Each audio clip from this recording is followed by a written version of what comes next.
Hello, platforms of the world. It's Tuesday, the 20th of July, and I'm on holiday. That's why I'm in the garden.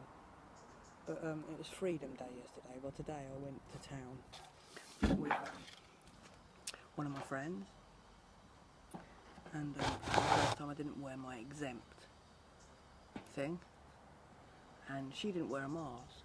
But there's a handful of people, I'd say probably 50-50, wearing masks, and the people who are wearing masks are like looking at you like that.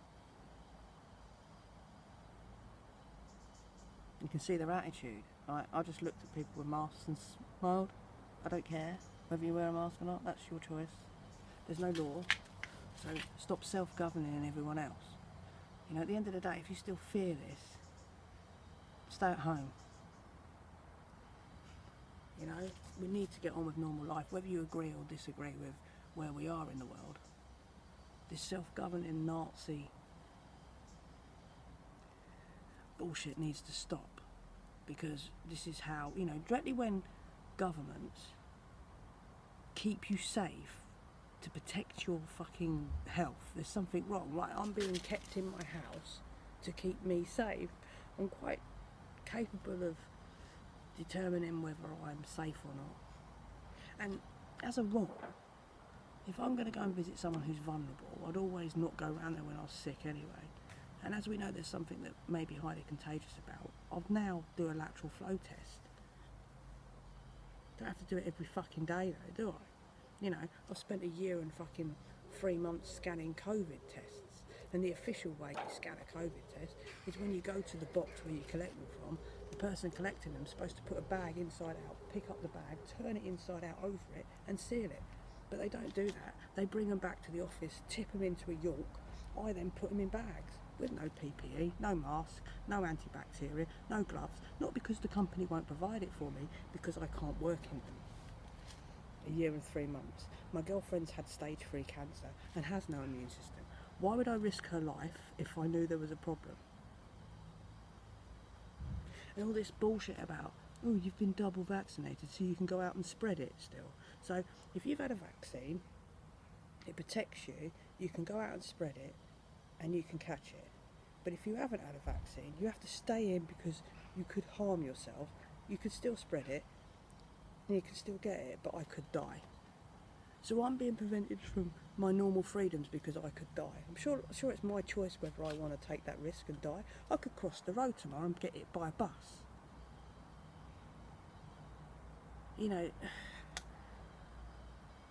people need to sort of, not everyone, there's a huge portion of people who are like, oh, actually, I'm quite liberal about this, you know, each their own, people need to do what they need to do. That's fucking fantastic. It's the self-governing. This is what happened when, in the 40s, when, you know, the Nazi party got in, and people self-governed, or rang up the fucking, what are they called, those bloody guard, and they went, oh, they're hoarding Jewish in their house.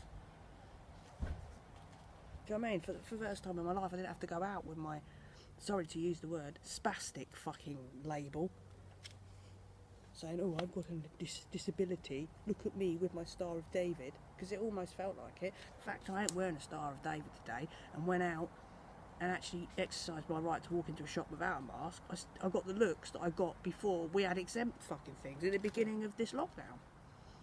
And my friend who was with me went, oh, bloody hell, that's not, can you see it? I said. She said, yeah, I can see what you're saying. I said, I had that for a year and a half. Yeah. Hopefully, people will fucking wake up, but I'm close to protesting. I'm very close to protesting. The nightclub thing in September, double vaccinations, and the fact you need a passport. It won't be long until I lose my job because I haven't been double vaccinated. When that happens, they can pay me off and I'll go and live in a camper van in the hills. But I'm ready to run to the hills. I'm ready to protest, and I'm ready to go to the next level, because enough is enough. I don't want to live in this dictatorship they want us to live in. So, stand your ground, people. Peace, love and light. Oh, and try not to judge the people who think that it's real. If they think it's real and it scares them. Let them think it's real and scare them. Don't judge them, because they won't judge us then. Because if we judge them and then they judge us, we're both as bad as each other. So if we don't judge them, just let them get on with it. It's called freedom. Peace, love and light.